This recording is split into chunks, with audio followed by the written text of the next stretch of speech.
उदयपुर में 10वीं के छात्र देवराज का अंतिम संस्कार किया गया। कल अस्पताल में इलाज के दौरान छात्र ने दम तोड़ दिया था। अशोकनगर के शमशान घाट पर देवराज का अंतिम संस्कार हुआ है। छात्र को अंतिम विदाई देने के लिए बड़ी संख्या में लोग शामिल हुए। अंतिम संस्कार से पहले शहर में शव यात्रा निकाली गई। 16 अगस्त को स्कूल में देवराज पर चाकू से हमला किया गया था और लगातार इलाज जारी था, लेकिन अब देवराज ने दम तोड़ दिया। उदयपुर में चाकूबाजी में जिस 10वीं के छात्र देवराज की इलाज के दौरान अस्पताल में मौत हुई है, उसका अंतिम संस्कार किया गया, लेकिन देवराज का दुनिया से जाना कई सारे सवाल खड़े कर देता। छात्र के पिता और चचेरे भाई ने उसे मुखाग्नि। इस दौरान सैकड़ों की संख्या में मौजूद लोग नारेबाजी भी करते रहे। इससे पहले अंतिम यात्रा के दौरान पूरे रास्ते लोग नारेबाजी करते हुए दिखाई दिए। ये तस्वीरें आपके सामने और आपको उस वक्त की तस्वीरें दिखा रहे हैं जब देवराज पर हमला किया गया था। बहुत छोटी सी बात और उस पर एक दूसरे छात्र ने हमला कर दिया था, चाकूबाजी की गई थी।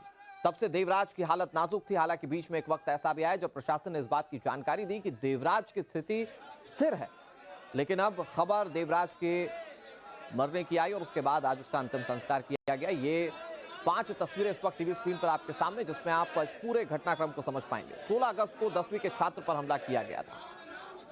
19 अगस्त को यानी कि कल देवराज की मौत हो गई। आज उसका अंतिम संस्कार किया गया। और उदयपुर ये वही शहर है जो कन्हैया लाल का शहर है, जहां पर कन्हैया लाल का सरतन से जुदा कर दिया गया था। यहां पर देवराज की हत्या कर दी गई, उस पर हमला हुआ, इलाज चलता रहा और अब देवराज इस दुनिया में नहीं है। वो मासूम छात्र जो कि एक छोटे से विवाद की भेंट चढ़ गया।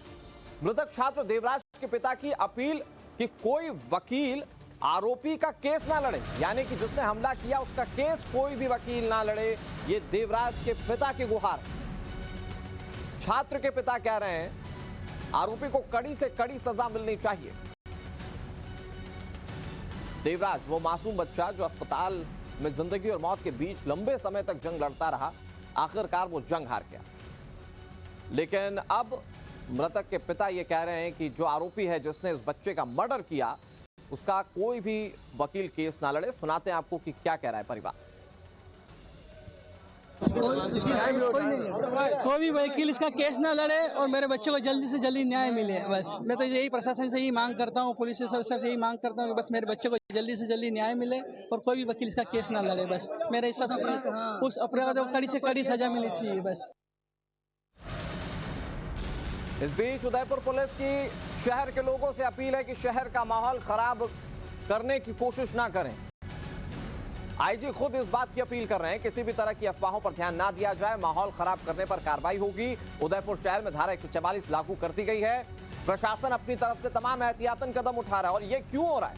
क्योंकि जब हमला किया गया था, जब चाकूबाजी की गई थी, तो एक पक्ष के लोग सड़कों पर उतरकर प्रदर्शन कर रहे थे।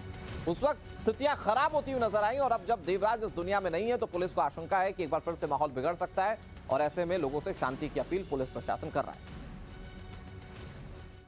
बच्चे के प्रति हमारी सभी की जो संवेदनाएं हैं, उन संवेदनाओं को ध्यान में रखते हुए पूरे उदयपुर वासियों से हमारी अपील है कि अनावश्यक रूप से कहीं भीड़ भाड़ एकत्रित नहीं करें, माहौल को खराब करने की कोशिश नहीं करें। आज परिवार सदमे में है, उस सदमे में उनके प्रति सच्ची संवेदना यही होगी कि सभी अपने अपने घरों में शांति से बैठें, बेवजह किसी तरह का माहौल खराब करने की कोशिश नहीं करें, किसी अफवाह पे ध्यान नहीं करें। पर्याप्त पुलिस, अगर किसी ने कोई व्यवस्था खराब करने की कोशिश करी तो उनके साथ सख्ती से पेश आने के निर्देश तमाम पुलिस बल को दिए गए हैं।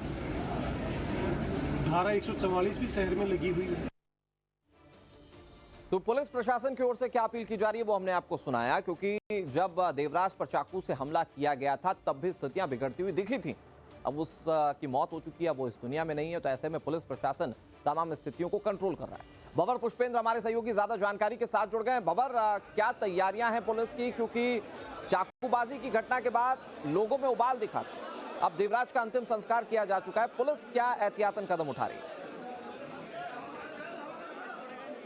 आज भी बंद है, धारा 144 लागू है और कहीं भी अगर कोई व्यक्ति ग्रुप में इकट्ठा होते हैं शव यात्रा के अलावा तो उनके खिलाफ कार्रवाई की जाएगी।